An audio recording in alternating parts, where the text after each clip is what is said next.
Just మనం ఇప్పుడు లైవ్లో చూసాం కదా డైజీ ఫ్లవర్ హెయిర్ స్క్రంచీ చేయడం, అది హాఫే కంప్లీట్ చేశాను. ఇలా కంప్లీట్ చేస్తున్నాను అనమాట. షార్ట్లో పోస్ట్ చేస్తానని చెప్పాను కదా. చాలా చాలా ఈజీ మెథడ్ ఇది, బిగినర్స్ ప్రాజెక్ట్స్ అనమాట ఇవన్నీ స్క్రంచీస్ అనేవి. నేను ఇక్కడ థిక్ వూల్ యూజ్ చేశాను. థిన్ వూల్ యూజ్ చేస్తే స్క్రంచీస్కి చాలా బాగుంటుంది. జస్ట్ అర్థం అవడం కోసం ఇక్కడ థిక్ వూల్ యూజ్ చేశాను వీడియోలోని. అదే చిన్న వూల్ యూజ్ చేస్తే గ్రీన్ అండ్ వైట్ కలర్ కాంబినేషన్లో యూజ్ చేస్తే మల్లి మొగ్గల్లాగా కనిపిస్తాయి దూరం నుంచి, జాస్మిన్ ఫ్లోరల్స్ లాగా, జాస్మిన్ ఫ్లోరల్ హెయిర్ స్క్రంచీ లాగా. అది కూడా బాగా ట్రెండింగ్లో ఉంది ఇప్పుడు. మల్లి మొగ్గలు జాస్మిన్స్ కూడా మనం క్రోచెట్ చేయడంలో 2 మెథడ్స్ యూజ్ చేయొచ్చు. ఒకటేమో బడ్ స్టిచ్ మనం ఆల్రెడీ చూసాం కదా. ఇంకోటేమో జస్ట్ డబుల్ క్రోచెట్స్తోనే ఒక 5 డబుల్ క్రోచెట్స్ వేసి ఒక లూప్లోని దాన్ని జాయిన్ చేయడం అనమాట. అదొక మెథడ్.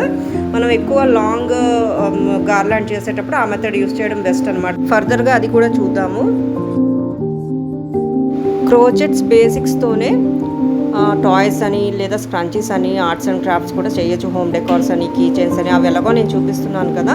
ఇది స్క్రంచీస్ అనేవి ఇప్పుడు ఎక్కువ ట్రెండింగ్లో ఉన్నాయి, ఎక్కువ మంది యూజ్ చేస్తాం కాబట్టి ఇది కూడా చేస్తున్నాను. క్రోచెట్స్ ఇప్పుడు ట్రెండింగ్లో వచ్చాయి. ఇప్పుడు ఈ ఆర్ట్స్ చాలామంది నేర్చుకుంటున్నారు బిజినెస్ పర్పస్గా కూడాను, స్మాల్ బిజినెస్ ఐడియాస్ కింద. డైలీ కొంచెం కొంచెం ప్రాక్టీస్ చేయడం వల్ల చాలా ఈజీగా వచ్చేస్తుంది ఈ ఆర్ట్. బిజినెస్ అనే కాకుండా జస్ట్ ఫన్గా కూడా నేర్చుకోవచ్చు సరదాగా ఇలాంటి ఆర్ట్స్.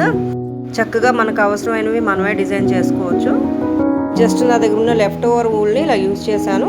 థిక్ వూల్ యూజ్ చేశాను కాబట్టి కాస్త డైజీ ఫ్లవర్ లాగా వచ్చిందనమాట. అదే థిన్ వూల్ యూజ్ చేస్తే కాస్త గ్రీన్ అండ్ వైట్ కలర్ కాంబినేషన్తో మనకి మల్లి మొగ్గలు జాస్మిన్ క్రోచెట్లా వస్తుందన్నమాట. స్క్రంచీ లాగా బాగుంటుంది అకేషన్స్లో కూడా పెట్టుకోవడానికి.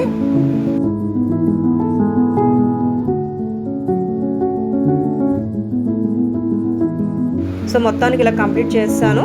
ఒక 10-15 మినిట్స్లోని ఇలాంటివి మనం క్రోచెట్ చేయొచ్చు స్క్రంచీస్. మళ్ళీ ఒకసారి స్క్రంచీస్ వరకు వచ్చేసరికి థిన్ వూల్ యూజ్ చేయడమే బెస్ట్, లేదా కాటన్ వూల్ అయినా పర్వాలేదు. నేను జస్ట్ అర్థం అవ్వడం కోసం థిక్ వూల్ యూజ్ చేశాను, బట్ ఇది కూడా చాలా చాలా బాగా వచ్చింది. థిక్ హెయిర్ ఉన్న వాళ్ళకి థిక్ వూల్ తో చేసిన స్క్రంచీస్ అయితే చాలా బాగుంటాయి.